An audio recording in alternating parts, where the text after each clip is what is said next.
Okay, this is the Judgment, Justification, and Full Preterism, Part 2, What I Am Not Arguing. In the first part, I showed how justification, the definition of justification, to justify, the Greek word there, dikaio, means to accept righteous, declare righteous, and the word for impute or reckon, which is what it means, reckon, credit to one's account.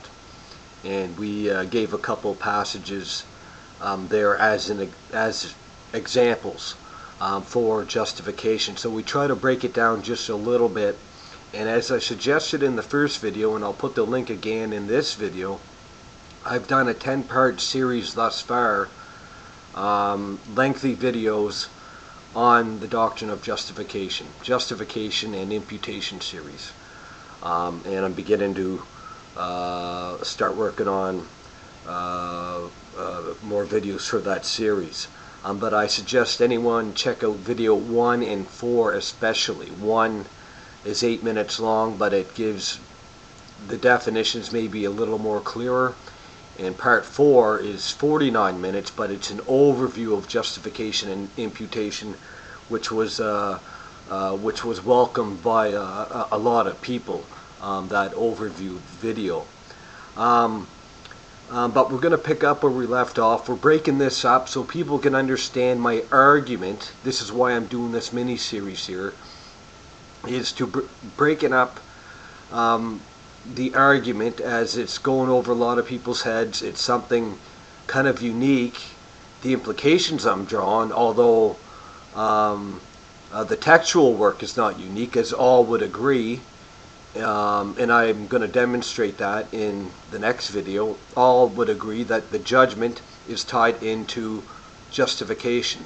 The future judgment, the eschatological judgment, is tied into the act of justification. No, it's impossible for a past judgment. Impossible, because it's a future verdict brought into the sinner's life here and now in justification.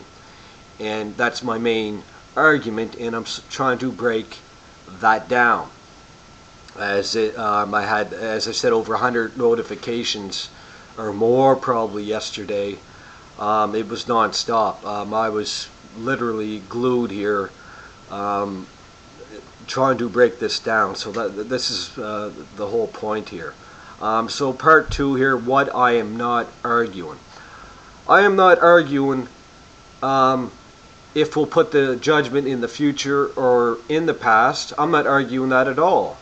For the sake of argument, I'll say, okay, let's say the judgment was 80-70. For the sake of argument, let's say that. That's fine. If you want to argue that, that's fine with me. That's fine with me. That's fine with me.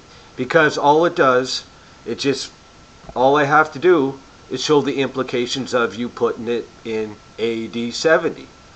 So I'm not arguing when the judgment was. People are bringing up, oh, this text here says the judgment was 1 Peter 4 and all these passages. This is irrelevant to this focused, narrow argument that I'm making.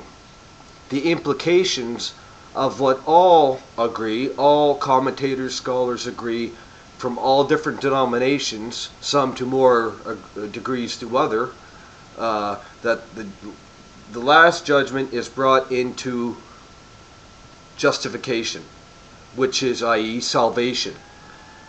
If there's no future judgment, there's no justification. That's what I'm arguing. It's a narrow, focused argument with the judgment tied into justification. Not when the judgment will happen.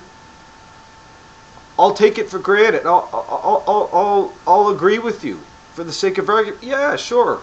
Put it in 80-70. That's what I'm arguing. If you put it in 80-70, here's the implication. So we need to understand, I'm not arguing.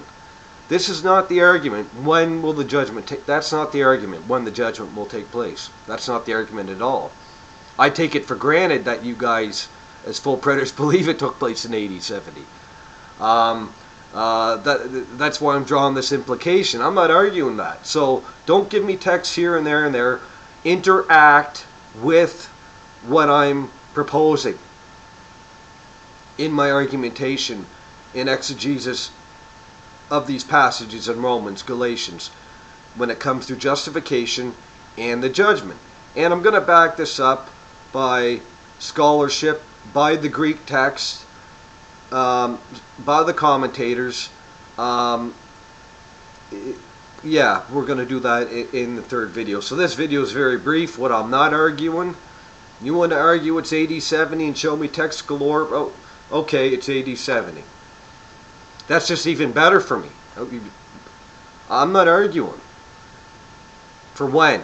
I'm making a focused argument on how do you, as a full preterist, overcome the judgment that is inextricably tied into the act of justification, that eschatological judgment at the parousia. How do you overcome that implication that if it's not a future judgment, there can be no justification? In the Greek, I will demonstrate in the way Paul frames his argument in Romans 3, 19 through 26, which is the center of the Bible, as many have called it, and in Romans 8, 33 through 34. And so this is a very brief video of what I'm not arguing, and then we're going to get into what I am arguing with exegesis, mainly Romans 3 and Romans 8, 1 through 4, and 33 through 34. So look forward to part 3. I've made a couple videos in the last few days going through these passages, but I have to do it again for the sake of clarity, trying to make things a little bit more clear. As I said, most people, it goes over their head because they haven't studied the central doctrine of Christianity, which is the heart of the gospel, justification. As I said in the first video, Paul's theme in Romans, his whole theme in Romans, is Romans 1, 16 and 17. That's his thematic statement, Romans 1, 16 and 17. For I'm not ashamed of the gospel of Jesus Christ, for it is the power of God unto salvation for all who believe, to the Jew first and to the Greek. For the righteousness, for therein, that's the gospel, the righteousness of God is revealed from faith to faith, the just shall live by faith. That's the thematic statement of Romans. That's the theme of Romans, which Paul develops in Romans 3, 21 through 26. So if we don't understand the doctrine of justification, we do not understand Pauline theology. We don't understand the gospel. We don't understand salvation, soteriology. And yet we're spending time studying eschatology and have AD 70 as an idol instead of the cross of Christ and the gospel. Let's get our priorities straight, people.